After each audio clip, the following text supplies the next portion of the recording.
It is this man who was in such public view that turned his efforts to start a Lutheran high school in the La Crosse area.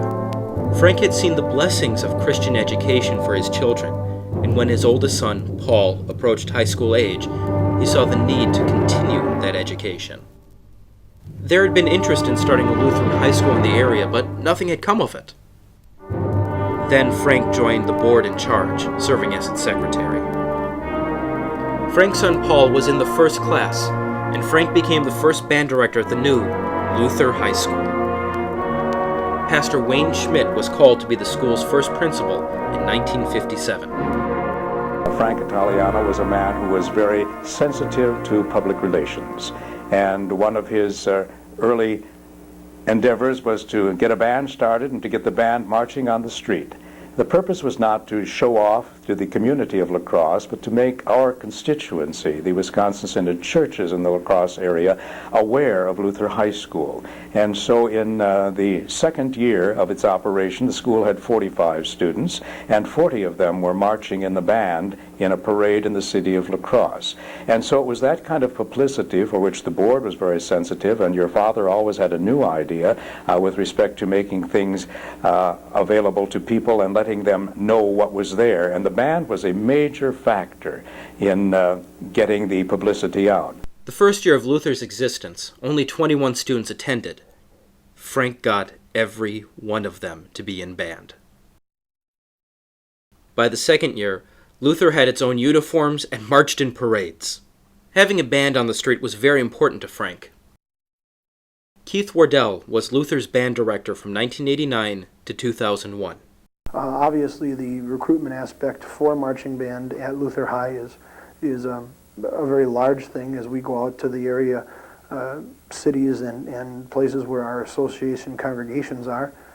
As we march in parades in their towns, we have a great exposure to the populace in that town, as well as to our own future students and to the members of the church at large in those towns, so that we can show the cross and crown, if you will. The back of our uniforms have that symbol on them, and show the cross of Christ and the crown of Christ, what we stand for as a marching band as we go down the street.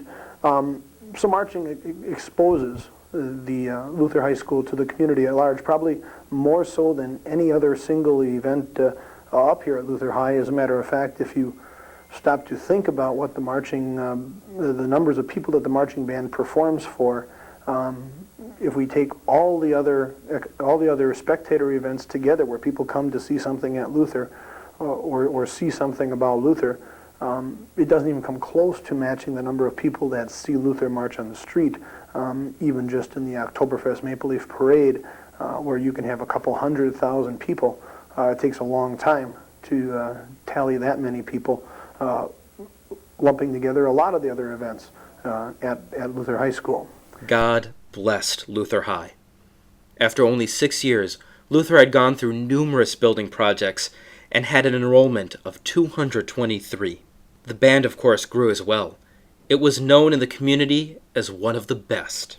One unique aspect of Luther's band was its corner maneuver. Frank had developed this square corner while teaching at Richland Center, which consisted of dividing the band into two units that were squares. And if you had 36 kids, then 72 in the band, then you'd have 36 in the front half, and that would consist then of 3 squares set inside one another. And when they approached the corner, they would march right up to the corner instead of beginning to turn a cartwheel turn and so forth as everyone else would expect.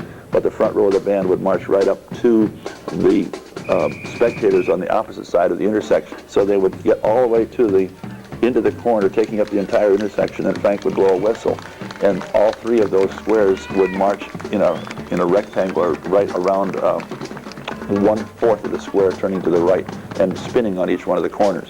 And because there were 3 squares consecutively inside each other, it was a very confusing thing to look at. And it looked very, very complex. It was simple in concept for the kids to learn, but to the audience it looked like they couldn't possibly figure out what it was. And then when you blow the whistle the second time, the last group would do a sudden right face and they would march off with the rest of the band. And so people would, once they understood that with the Luther Band, they would gather at the corners wherever there was going to be a parade. And so they wanted to see that thing take place. In 1966, Walt Disney held a national competition for high school bands. Mary Poppins had just come out, so Disney offered a free trip to Disneyland for the band that came up with the best field show based on the movie. Frank heard about the contest and set out to win it. He developed an elaborate field show, complete with Mary Poppins giving an injured football player a spoonful of sugar to revive him, a kite formation, and birds flying away. The only problem was that Luther didn't have the best equipment. It was filmed on 8mm, but the sound was recorded separately. It was virtually impossible to line the two recordings together. Luther ended up not winning the national competition. They got second place. Frank's son George was a senior that year. Oh, that was a lot of fun. We had fun trying to figure out how to keep a balloon in our hat. So we would release them all at the same time. Because sometimes they give us a balloon in practice, and you have to find one that's going to fit in there and you have your hat on all right. So everyone would be fighting for the right balloon to fit in your hat. On October 12, 1967, the Interstate 90 bridge across the Mississippi River was dedicated. The governors of both Minnesota and Wisconsin were present. Since Luther had students from both states in its student body, and since Luther was known for having a good band, it was chosen to play for the dedication ceremony. In 1962, Frank, a son of Sicilian immigrants, started a German festival at Luther. Heidelberg Day was an opportunity to enjoy fellowship, food, and entertainment provided by the music department. And that was one of the ideas, I think, that most of us thought had come off the wall, or that Frank had dreamt up when he was just not totally in his right mind. That we had a German heritage, a German culture, and so he, with the name of Italiano, was trying to have an evening in old Heidelberg. Well, if he wants to have the evening, we'll go along with it and have it. But it very likely will be something of a flop or only a moderate success at best. And we were all absolutely wrong. The people came in droves that first year in 1961. Food we ran out of in the first year. Seating we ran out of in the first year. People had to run out of the building to get some food for the people who were there. The bratwurst was all gone at that particular time. It just was an exciting kind of thing, even though we had to smile at the fact that we had not done it so well, because we had not believed Frank when he said, "This will be a great success." Frank's dedication to music education at Luther was extraordinary. When the band needed instruments, he bought them with his own money. Because Luther was unable to pay him a fair salary, he still taught at Lincoln Middle School. He taught band at Luther during his lunch break. But eventually, it was too much. In 1974, Frank resigned because of conflicts with a new principal.